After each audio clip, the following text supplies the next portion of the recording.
Guardiões da Galáxia Volume 3 chegou aos cinemas e o filme tem 2 cenas pós-créditos e é sobre elas que nós vamos falar no vídeo de hoje. E aí, seus geeks, tudo certo? Eu sou o Marcos Veloso e hoje é dia da gente explicar as cenas pós-créditos de Guardiões da Galáxia. Então é claro que se você não viu o filme e não quer saber o que acontece nessas cenas, você pare este vídeo aqui, deixa salvo e depois que você assistir e quiser saber mais dos detalhes de cada uma das cenas, você volta pra cá, tá bom? Aviso de spoilers, grandes spoilers aqui pra vocês. Bom, também outros avisos que eu quero dar é que antes de começar a falar sobre isso, eu quero pedir para vocês se inscreverem no nosso canal, curtirem esse vídeo aqui e darem uma olhadinha também nas outras redes sociais. Bom, recados dados, agora bora falar do final do filme e das 2 cenas pós-créditos. Eu tenho que falar do final antes porque o final ele liga diretamente com essas 2 cenas, então pra gente dar uma contextualizada. Ao final do filme, nenhum dos membros dos Guardiões morre, né, diferente do que a gente tava esperando. Pelo menos o Drax a gente já tava esperando que morreria e o Rocket a gente tava tentando se conformar com isso, né. Mas não acontece nada disso. O James Gunn ele resolveu homenagear essa equipe de uma outra forma e foi uma forma igualmente linda. Mas, né, ao final desse filme ali, os Guardiões decidem se separar. A Gamora, que não é a Gamora do primeiro e do segundo filme, ela volta a conviver com a equipe que ela está familiarizada, que são os Ravagers, os saqueadores. Sempre bom lembrar que essa Gamora que a gente está vendo aqui é a Gamora que apareceu em Ultimato. É uma que viajou para o futuro, para Ultimato, ainda aliada ao Thanos, né, e participou da guerra final ali. Então ela não chegou nunca a conhecer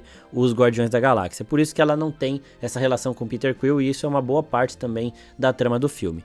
Falando em Peter Quill, ele decide voltar para a Terra para viver um pouquinho com seu avô. Então no começo do filme ali, a Mantis lembra que ele ainda pode ter familiares vivos e tudo mais. Ele fala do avô dele e ele decide voltar para ver se o avô dele realmente está vivo ainda. Está, e então ele fica ali com o avô dele. A Mantis dominou, né? Ela domou aqueles abiliscos e ela passa a explorar o universo, a galáxia com essas criaturas interdimensionais absurdas. A Nebula, que tem uma das trajetórias mais impressionantes aqui, que também me ganhou muito nesse filme, ela decide comandar, gerir lugar nenhum para tornar aquela região uma sociedade justa e acolhedora. Tem uma baita de uma trajetória, né? Ela não quer que ninguém passe pelas coisas que ela passou nas mãos do Thanos. O Drax ele passa a servir como uma figura paterna para aquelas crianças que foram resgatadas da nave do Alto Evolucionário, então boa parte também da trama do Drax era ele, lembrando da filha dele que morreu nas mãos do Ronan, da mulher dele e tudo mais. E aqui a gente vê que ele tem muito ainda esse lado paterno aflorado, né? Então, quando isso daí sai dele, ele realmente se descobre ali e ele vai servir para cuidar daquelas crianças também em lugar nenhum. Então ele e a Nebula vão permanecer ali na base dos Guardiões da Galáxia. E o Rocket e o Groot são os únicos membros da formação original dos Guardiões que se mantêm na equipe. Uma coisa legal é que todos esses aqui, os membros originais dos Guardiões, eles reconhecem o Rocket como capitão. Esse momento em que todos eles reconhecem o Rocket como capitão, me deu a sensação de que caso um dia o Rocket precise da equipe inteira, se o Rocket chamasse eles todos voltariam, mais ou menos como o Nick Fury fez com a Capitã Marvel. Então, o dia que o Rocket achar que a equipe nova dos Guardiões da Galáxia, a nova formação, não for o suficiente para resolver alguma ameaça, ele chama essa galera e todos eles voltariam, porque todos eles ali reconheceram o Rocket como capitão antes de seguirem suas aventuras solo. E nisso nós entramos na primeira cena pós-créditos, que é a nova formação dos Guardiões da Galáxia. O Rocket é o capitão, nós temos o Groot, esse Alpha Groot gigantesco, né? É sempre bom lembrar que esse Groot não é o mesmo Groot do primeiro filme, ele foi um raminho, então ele é tipo um filho daquele Groot, e ele cresceu muito mais por conta das vivências, né? A gente sabe que, por exemplo, um cachorro que cresce dentro de casa, não passeia, ele vai chegar a um determinado tamanho. Agora, se esse cachorro passear, ou se ele crescer no campo, ele vai chegar a um tamanho um pouco maior. Basicamente isso aconteceu com o Groot. As vivências dele de sempre estar entrando em batalhas, de estar próximo de criaturas celestiais, por exemplo, como o próprio Peter Quill, e todas essas experiências interdimensionais, com seres extremamente poderosos, com joia do infinito e tudo mais, fizeram com que esse Groot crescesse um pouco mais resistente, um pouco não, né, muito mais resistente, muito mais parrudo. Esse visual dele tá absurdo e a gente descobre que ele tava ali como uma pedra, né, não é nem uma árvore, mas ele tá robusto ali com um pedregulho, o negócio tá bizarro, tá imenso e ele ainda tem um modo Kaiju que foi uma parada sensacional. Então esse Groot é o ápice do Groot que a gente já viu até hoje nos cinemas, o Alpha Groot. Além deles dois, nós temos Adam Warlock, que eu nem preciso falar dos poderes do Adam Warlock, porque ele é um apelão, ele rivaliza com o Thanos nas HQs, ele ali é uma espécie de Superman por conta da resistência, não tô falando que ele é o equivalente, porque a Marvel tem outros equivalentes ao Superman, mas ele é esse ser luminoso, uma espécie de salvador aí, que é aquele cara imbatível, né? A gente viu tudo que ele apanhou nesse filme aqui e ele continuou ali,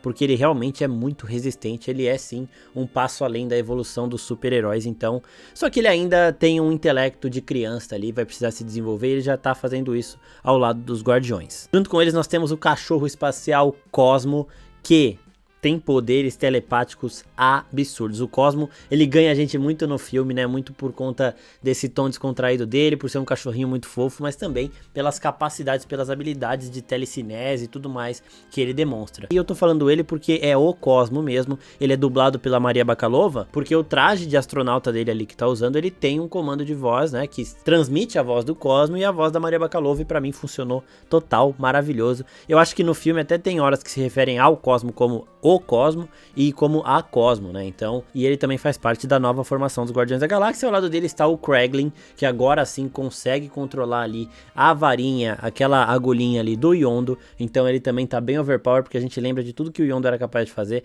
É claro que o Kraglin ainda não tem aquele controle que o Yondo tinha, mas ele já tem um controle, uma confiança um pouco maior, então ele também é bastante poderoso. Eu acho que essa formação atual dos Guardiões é mais forte do que a primeira. Não sei se é mais eficiente, né? Porque os Guardiões anteriores, eles eram muito equilibrados. A gente tem o Peter Quill com as habilidades de infiltração dele, a gente tem a Mantis com as habilidades sensíveis dela ali, influenciar os pensamentos, as ações das pessoas, a Nebula e a Gamora como as guerreiras, a gente tem o Rocket como o gênio, o Groot como a força bruta, o Drax também como força bruta. Era uma equipe muito equilibrada.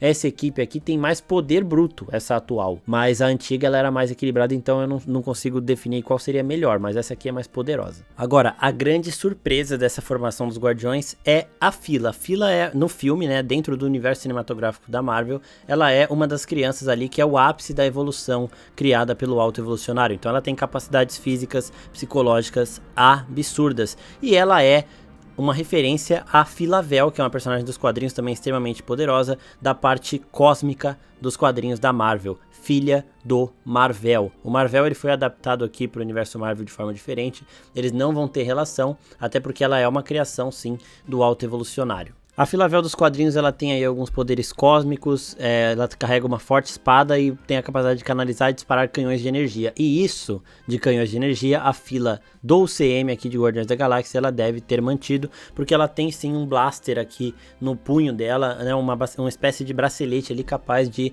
disparar rajadas de energia. E uma outra coisa bem importante aqui que a gente pode notar, que fica bem nítido, que eles dão um certo destaque, é que um olho dela tem uma energia roxa em volta, uma energia parecida com a energia do olho da Monica Rambeau, em alguns momentos, né, porque o olho da Monica Rambeau, ele vai mudando de cor, e o da Kamala também. O da Kamala às vezes fica roxo, fica azul, o da Monica Rambeau fica roxo, fica amarelo. Então a própria Fila pode ter alguma relação com os poderes delas duas, né, delas três. A gente não sabe o que o Alto Evolucionário usou nas pesquisas para fortificar essas crianças, o tanto de energia cósmica que ele acabou pegando, alguma fonte de energia que ele pode ter. Então ela pode ter sim seus poderes com uma origem semelhante aos poderes da Monica Rambeau, da Kamala Khan e também da própria Capitã Marvel. Talvez tenhamos alguma referência a ela em The Marvels, que é o próximo filme da Marvel que vai lançar ainda esse ano. Então a Phyla-Vell chegou ao universo Marvel, mais uma releitura. A gente já falou de uma outra releitura da Marvel que pode ser a Love, fazendo uma teoria de qual entidade cósmica da Marvel ela poderia ser. Depois assistam, que tá bem legal, mesmo se você não gostou de Thor 4, eu também não gostei muito não, mas essa teoria tá legal porque a gente pode entender mais também sobre o que a Marvel está fazendo com os seus heróis mirins. Tem muita coisa por aí, eles estão readaptando muitos personagens que não tem muita relevância nos quadrinhos, então pra mim isso também não muda nada. Eu adorei essa surpresa da Fila aqui, isso aqui foi incrível, e essa nova formação dos Guardiões realmente está muito overpowered. E não acaba por aí, porque ainda tem o Blurp também. O Blurp é aquele bichinho de estimação do Adam Warlock, que tá ali pra ser o mascotinho do time. Pelo menos é o que parece, né? A gente sabe que tem, por exemplo, criaturas como os Flurkin no universo Marvel, que aparentemente é um gatinho, mas por dentro ali tem uma dimensão de bolso e ele engole as pessoas pra viverem nessa dimensão. Então, esse Blurp, ele pode ter algum poder escondido ou pode ser só um mascotinho fofo também. Essa nova formação dos Guardiões tá protegendo uma vila, né, que está sendo atacada por animais raivosos. E aí, tem uma conversinha bem legal aqui da Fila falando com o Rocket, né? Eu sinto um pouco de dó deles. E o Rocket fala, eu também, mas essas pessoas não têm como se defender. Essa sensibilidade destes dois, a conversa dos dois, eles são dois experimentos do autoevolucionário.